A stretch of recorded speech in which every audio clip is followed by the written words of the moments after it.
Alright, here's a little preface, little beginning part to the video. I'm just gonna throw up the characters now with their titles because I can't find exactly where in the video I said it. But, here's all the characters. Toodaloo. Enjoy the video. This is brain farted so bad, oh my gosh. Hello, everybody. Welcome to the long-awaited Kaiju number 8 review. I've just been lazy, I'm gonna be honest, and I wanted to sit and process exactly how I felt about the series, on the series as a whole and these topics that I have. So I hope you enjoyed this.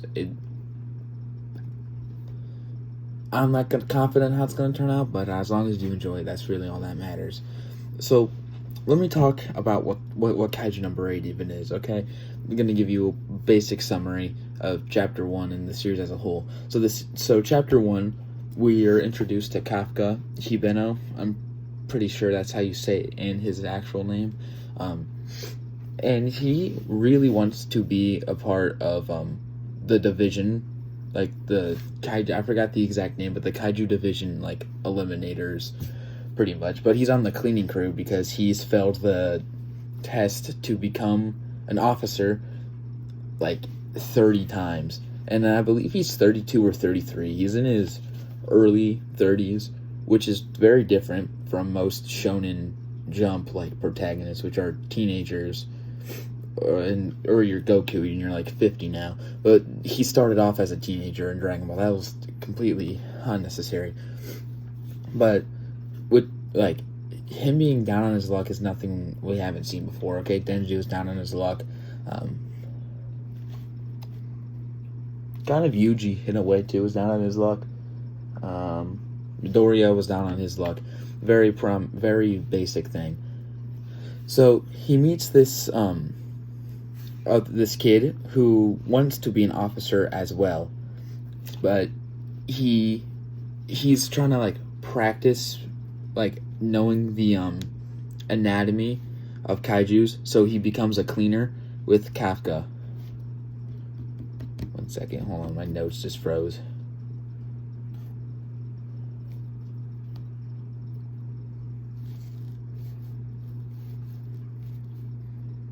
Gotta go all the way back. Here we go. Ichikawa, that's his name. Reno Ichikawa. He's the guy who wants to be an officer, but he starts off as a cleaner. They basically, what a cleaner is that they clean up the sites that a kaiju event site. They'll go in there, clean it up, chop up the kaiju, give them to the divisions, and then they make weapons out of the kaijus if they're strong enough. And before, there's 7 named kaijus, and the first one I believe is in the 70s, and then whenever the story takes place. So on one of these expeditions, I suppose, to clean up a kaiju site, they come across a Yanju, which is basically just a smaller kaiju. And it attacks them, and then so they're in the hospital because they're recovering from that. And Kafka becomes a kaiju, and so they get chased out of the hospital, and he becomes Kaiju number 8. So after that was all Chapter 1, and a little bit of Chapter 2. Well, I think all of Chapter 2, but whatever. So Ichikawa is okay, well, let's go take the officer test now. And Kafka's okay, because Kafka's goal is, when he was younger, him and his best friend, Mina, wanted to be officers because their town got destroyed by a kaiju, and Kafka's okay, I'll always be by your side and I'll always protect you.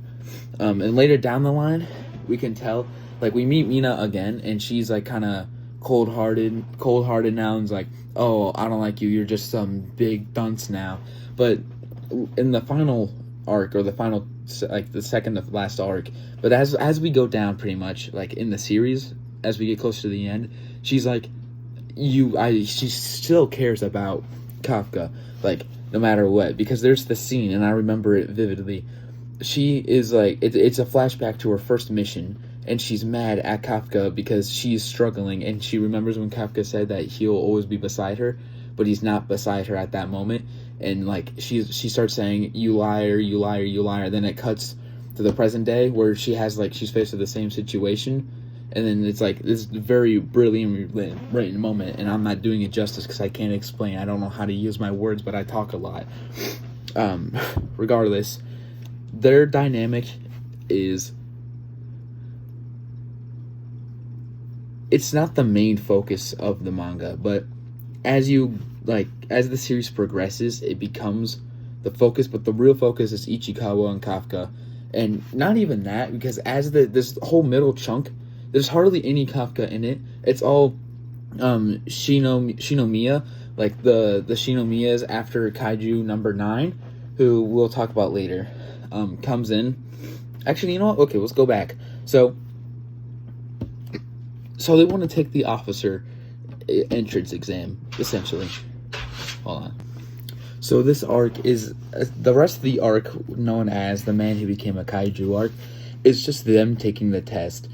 And during this test, so they don't want people to know that Kafka is Kaiju number 8, because, you know, he's a Kaiju and they're going to have to kill him because he's a dangerous Kaiju, a Dai Kaiju as they're called, which is basically just a numbered Kaiju. I think their fortitude is over 8. If it's over 8.0, then they're a Dai Kaiju. I forgot what Kaiju number 8 is, but it basically, spoilers, becomes unlimited at the end of the series. If I don't remember, it's like an infinite amount, which is weird, but regardless. So they're taking the test, and during this test, like the Kaijus kind of go crazy and attack Shinomiya, who I mentioned earlier, the younger one. Pull him up on screen right now. She gets attacked, and he turns into a Kaiju and saves her, and she's like, whoa, what the flip? And then so she discovers that he is now Kaiju number 8, and Ichikawa's like, dude, what the flip? I told you not to do that. And then so whatever, they become a part of Division 3, which is good, and their training. We get introduced to a bunch of these characters. Most of them get their own spotlight. By most of them, I mean Ichikawa and oh crap, what was his name? Hold on 1 second. I forgot what it was. I forgot to write him down. Iharu Furuhashi. So I'll just call him Furuhashi.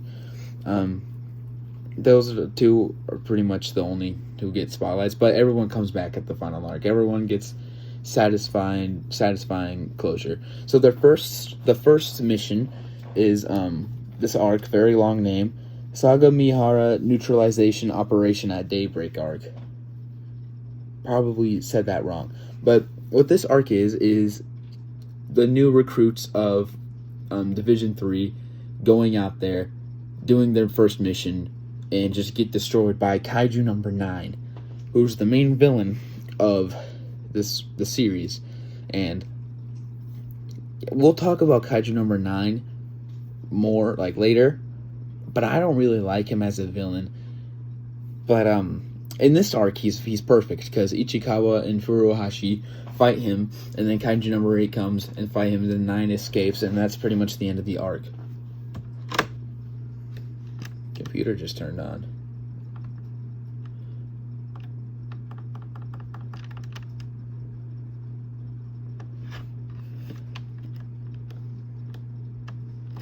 Okay, that was weird.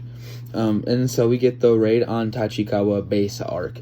The Tachikawa base is basically where Division 3 resides, and they're in Tokyo. They're one of 2 Tokyo divisions, the other one being Division 1, which we'll talk about later.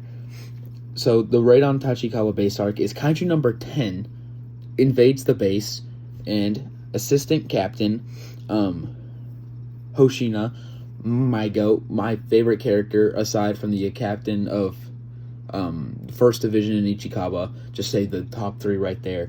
Amazingly written. He fights Kaiju number 10 by himself, and he puts up a damn good fight. And then he ends up defeating Kaiju number 10 with the help of Mina, and yeah. So that puts an end to that. Forgot to mention, though, Kaiju number 10 wasn't actually defeated, and he comes back again. Wait, hold on. Let me make sure I'm saying this correctly. Like the synopsis of what happens. Okay. So, Kaiju number 10 comes back, and then he fights Kaiju number 8, because Kaiju number 8's like, Kafka's like, oh crap, I need to help them. And so it's revealed to the entirety of Division 3 that Kafka is now Kaiju number 8. And that leads us to Kaiju number 8 Captured arc. This is a very short arc, and it's introduced to to the blonde girl, Shinomiya's dad, who I'm also going to call Shinomiya, but director Shinomiya, just to tell the difference. All this is an introduction to his character, and so when he's getting captured, for a little some character here, hold on one second. Sorry, I was getting kind of hard to breathe there. When Kafka is leaving to go be captured and whatnot, everyone in Division number 3 is like, it's stated that they don't see him as a threat, as a kaiju, which is really cool development, because everyone's like kind of bullied him, like calling him old timer and whatnot. And then so the assistant captain's like, no one sees you as a threat, by the way. And Ichikawa, I forgot exactly what he said. Oh, he says we'll greet you when you come back. Essentially, that's basically what he says. And then Kafka's like, bet. So him and Ashimina like go to the base, and then he fights director Shinomiya, and he's basically like, dang, you're strong, and Kafka's like, dang right. And during this fight, he sees like the embodiment of Kaiju number 8, kind of like oh crap, what's the guy? Kurama, I'm pretty sure, right? From Naruto. That's the guy's name. Yeah, Kurama from Naruto sees like the tailed beast version of the kaiju, and he unlocks like the berserker mode, and he's like, oh crap, and he like stops himself before he kills the general, or not general, director Shinomiya. And after that, so after that, the last chapter in the arc is revealed that Kaiju number 10 is being captive, like just his head is. And so assistant captain Hoshina goes up to him, because the number 10 only wanted to speak to the vice captain because Hoshina was strong. Like, I mean, yeah. So he was like, okay, I'll only talk to the assistant captain. And here he tells us that Kaiju number 9 can create other kaijus, numbered kaijus, which is a pretty big deal. And Kaiju number 9, it was also revealed that he can like take different forms of different humans and gain their memories. This is important because here he fights the director Shinomiya and takes his body, and that's very crucial because, you know, he knows everything about the divisions. And so it's a very like big like, oh crap, we need to either kill Kaiju 9 before he gets all the memories, or we need to like plot twist, you know, element of surprise, switch things up. And then we get that was all the Kaiju weapon arc, pretty much. It's 10 being like, yo, use me as a weapon, you're strong, we can go like get some bodies, you know. And so assistant captain Hoshina trains Kafka like for a bit, teaches him a bunch of these martial arts styles just so he can fight better instead of having to like just be bad at fighting. And so we get to the compatible user arc, which what even, I don't even remember this. Hold on, let me like refresh real quick. Oh, okay. So Ichikawa, so there's Kaiju number 3 or 6. Pretty sure it's 3. Hold on, let me double check. Okay, it was Kaiju number 6. Kaiju number 6 killed Shinomiya's wife and Shinomiya's mom, because, you know, last names. put a picture on screen of what Mrs. Shinomiya looks like. Basically, just the daughter. So Kaiju number 6 killed her, and she was gonna train their daughter, like, how to be a kaiju, an officer, and like the dad was like, okay, then you can do that. Where was I going? Oh yeah, it's like, you can do that. Then I'll provide like the the pathos. Like, I'll be the like protected. I'll be like, while you train her, I'll give her the emotional support that she needs. But the mom dies, so the dad kind of becomes distant, which isn't a very good thing to do. You could be both, but he becomes the like, you should be the best you can. There's this flashback where she gets the top of her class, and she goes to tell her dad, and he's like, that should be expected. And it's like, dang, okay, good thing you got killed. That was a joke. He gets redeemed. He's a good character. He gets redeemed in that flashback. So basically what I'm saying here is Kaiju number 6 has ice powers, and Ichikawa gets the number 6 weapon. Which, what a weapon is they take the power of the Kaiju and put it in a weapon. Shinomiya has a weapon. It's number 4, and it's an axe, the same one her mom used to do. Mina has, I forgot, I don't know if it's a Kaiju weapon or if it's just a really strong weapon, but it's a big gun.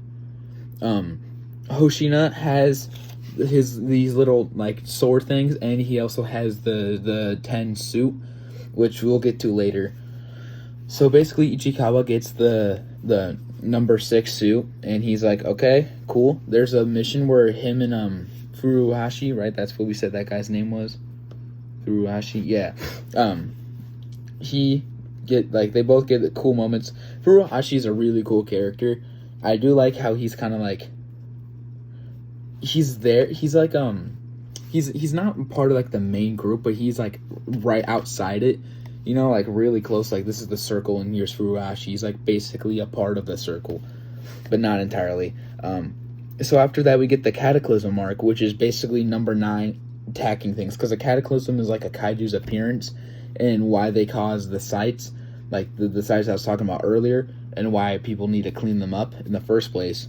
So this is where season 2 ends. So sorry I kind of spoiled some of it, but last chance, everything I'm going to talk about now, get out before you can. I'm giving you 5 seconds. 5, 4, 3, 2, 1, 0. Okay, manga readers and people who don't care, welcome back. So the Cataclysm arc, like I said, is the appearance of number 9, and he just destroys everything. So this arc is pretty much like a bunch of these kaiju coming out of like hiding essentially, and then Kaiju number 9 appears, and then all of the divisions, like, or 1 and 3, or I forgot I meant even bring up Division 1 and 3. So while Kafka is being held captive, Shinomiya, the daughter, becomes a part of Division 1, and so does Ichikawa stays Division 3. Kafka becomes a part of Division 1 to be kept an eye on,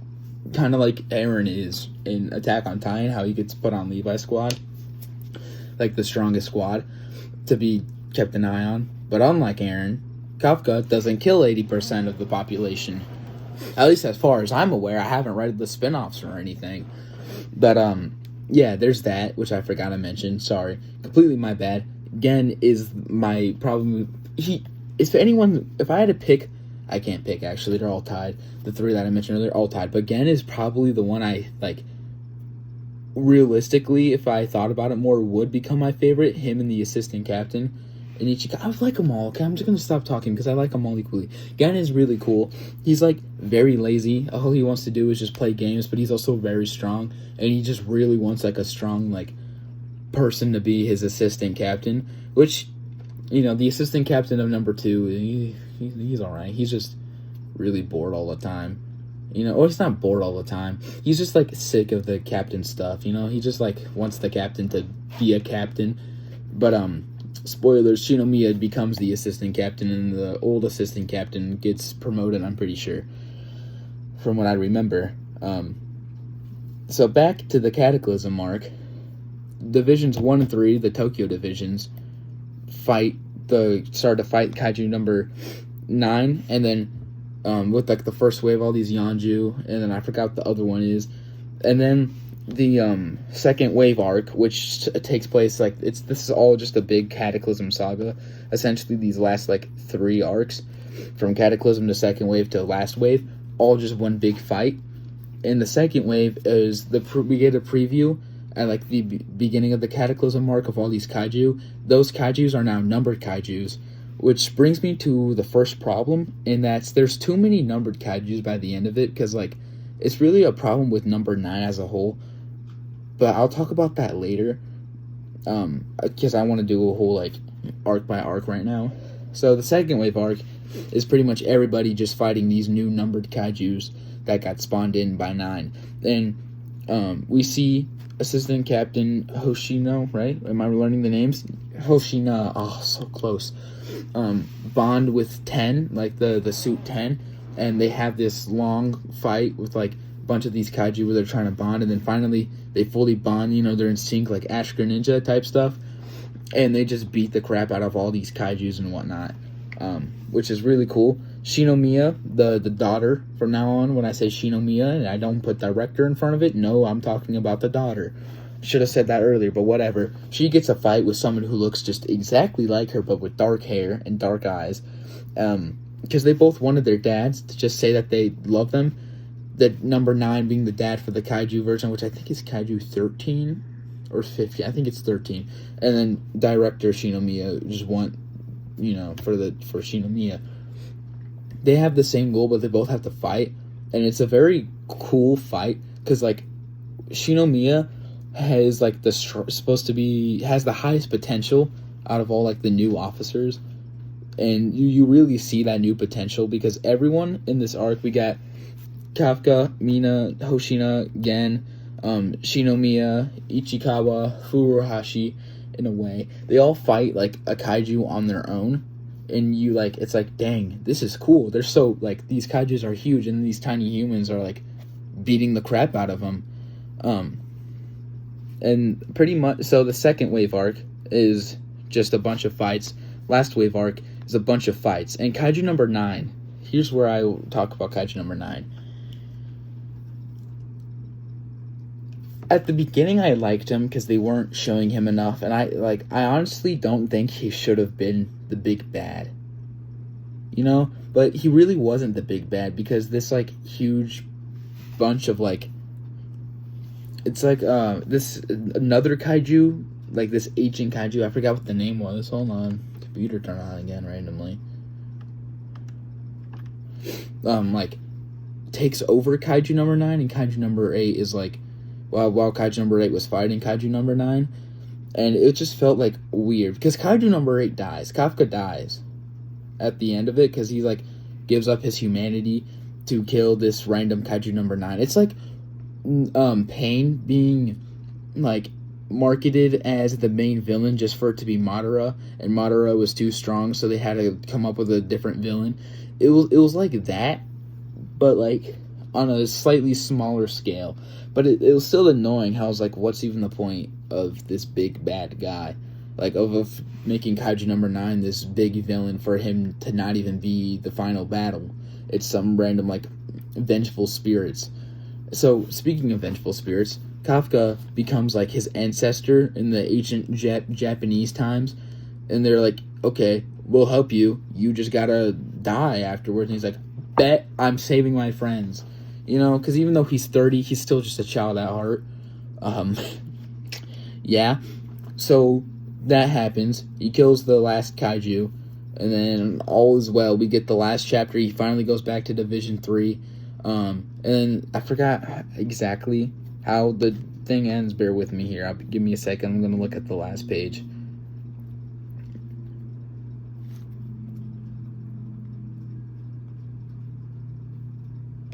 Okay, that's what I thought. So he saves these kids from a kaiju, and then he goes into Kaiju number 8. He's like, don't be scared. I'm going to fight this guy as Kaiju number 8. And then it ends. So, yeah, that was it. So, how do I even end this? I just wrote conclusion on my note sheet. It was just conclusion. Overall, Kaiju number 8 was really amazing, okay? Everyone needs to read it. I know I just explained everything that happens, but if you're curious, it's only 129 chapters. And, like, you'll get amazing art, amazing characters, amazing world building. I did not do it justice in this video, okay? This is a very crap-out review. South Park reference, kind of. Technically, I don't know. I'm going to stop talking 1 second. So, yes, Kaiju number 8, very amazing manga. Probably an amazing anime. I don't know. I haven't watched it. But where was I going with this? Hold on 1 second. I'm trying to find what I rated it so I can tell you guys.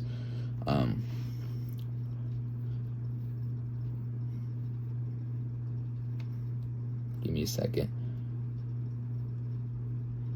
Okay, that's what I thought I gave it. Overall, Kaiju number 8 is a 8 out of 10. Yeah, that's pretty much it. Next time I see you guys will probably be the Christmas haul. Go watch my older videos, but don't go too far back because they're probably bad. I don't know. I refuse to look at my own videos unless I edit them. Yep, and I'll see you guys next time I see you. Toodaloo.